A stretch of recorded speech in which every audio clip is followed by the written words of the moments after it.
Goeiedag graad 11 en welkom by week 5 van kwartaal 1. Hierdie week gaan ons aangaan met die kwadratiese getalpatrone en ons gaan hersiening doen oor analitiese meetkunde. Die eerste voorbeeld, 'n kwadratiese ry het 'n tweede term van 1, so term 2 is 1, 'n derde term van -6 en 'n vierde term van -14. Die eerste vraag is bepaal die tweede verskil vir hierdie ry. So ons kan gaan sê -6 minus 1 is -7, -14 minus -6 gaan wees -8. En dan omdat hulle vir ons sê dis kwadraties, weet ons as ons gaan sê -8 minus -7 en ons kry -1, dat hierdie ons tweede verskil gaan wees.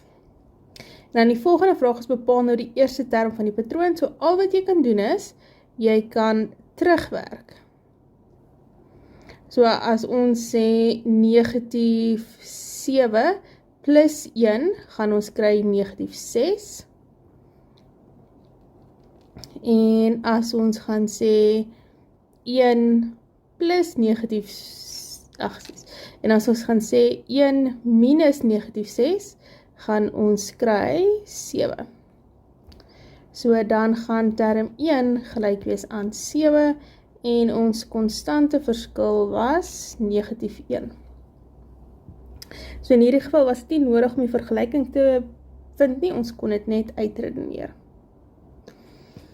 Die volgende voorbeeld, 6, 15x, 45 is 'n kwadratiese getalpatroon, bereken die waarde van x. So as ons getalpatroon neerskryf en ons begin met ons eerste verskil en ons tweede verskil, kan ons sê 15 minus 6 gaan vir ons gee 9. Dan omdat ons x het, gaan ons sê x minus 15, ons kan dit nie vereenvoudig nie.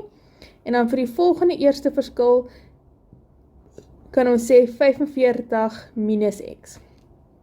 Dan gaan bereken ons die tweede verskil, so ons gaan sê x minus 15 minus 9, en ons gaan sê 45 minus x, en dan minus ons twee terme, so dan bring ek weer die hakies in.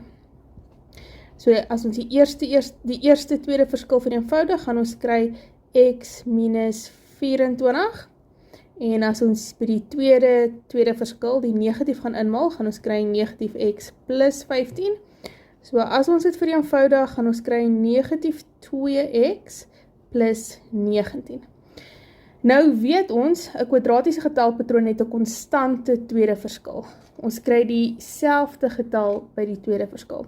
So dit beteken ons kan hierdie twee gaan sê hulle is gelyk aan mekaar. Die eerste tweede verskil is gelyk aan die tweede verskil, want dit het 'n konstante tweede verskil. En dan los ons vir x op. Dis 'n lineêre vergelyking, so ons bring hier negatief 2x oor, verander die teken, vat die konstante oor, verander die teken. En dan kry ons 3x en ons kry 43. En dan deel ons met 3. Ek sien 'n fout wat ek gemaak het, hierdie moet wees 45 nie 4 nie. So 45 plus 15 gaan wees 60. So hierdie 19 word 60. So ons het 60 plus 24. En 60 plus 24 is 84. En dan deel ons met 3. En dan kry ek x is gelyk aan 28.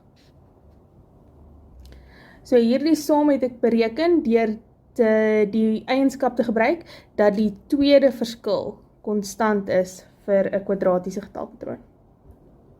Nou die volgende voorbeeld is baie dieselfde as die vorige een. Dis net ons het nou twee veranderlikes en hulle gee in hierdie geval vir ons die konstante verskil. Die konstante tweede verskil van 'n kwadratiese getalpatroon, 4x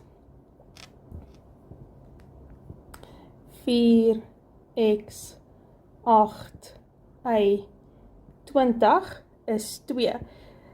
Bepaal die waarde van x en y. So, as ons nou ons eerste verskil bereken, gaan ons kry x minus 4, 8 minus x, y minus 8, 20 minus y. Dis ons eerste verskil.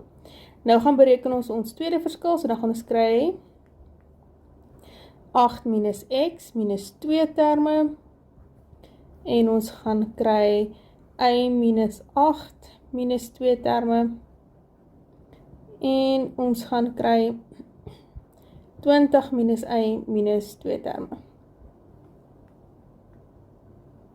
So as ons elkeen gaan vereenvoudig, gaan ons kry 8 minus x, maal die negatief in, so dan kry ons negatief x plus 4, en as ons dit vereenvoudig, kry ons negatief 2x plus 12. Volgende een, y minus 8, maal die negatief in, negatief 8 en positief x, en dit gaan vir ons gee y minus 16 plus x. En dan die laaste een, 20 minus y, maal in met die negatief, so dan kry ons negatief y en plus 8. So dit gaan vir ons gee negatief 2y plus 28. Nou hulle het vir ons gesê die tweede verskil is gelyk aan 2. So dit beteken elkeen van hierdie 3 uitdrukkings moet gelyk wees aan 2. As ons kyk na ons eerste uitdrukking wat ons het, is dit net x wat 'n veranderlike is. So ons kan sê 2x plus 12 is gelyk aan 2, want die tweede verskil is gelyk aan 2. Dis 'n lineêre vergelyking. So ons vat die konstante oor en verander die teken, dan gaan ons kry negatief 10, deel met die koëffisiënt, so x is gelyk aan 5. Tweede of die derde uitdrukking het net y in die uitdrukking, so ons kan weer gaan sê negatief 2y plus 28 is gelyk aan positief 2, want hulle het vir ons gesê, die konstante tweede verskil is 2, en hierdie is 'n uitdrukking vir die konstante tweede verskil. So ons hou ons veranderlik aan die linkerkant, dis lineair, so ons vat ons konstante oor, en ons verander die teken, so negatief 2y is gelyk aan negatief 26, deel met die koëffisiënt, en dan kry ons y is gelyk aan 13. So ons het weer die feit gebruik dat die tweede verskil konstant is om hierdie vraag te beantwoord. Hierdie is 'n opsomming van die huiswerk vir die week wat ek wil hê jy vir my moet doen. As daar enige iets is, vra asseblief en geniet die res van jou week en dan sien ek jou volgende week.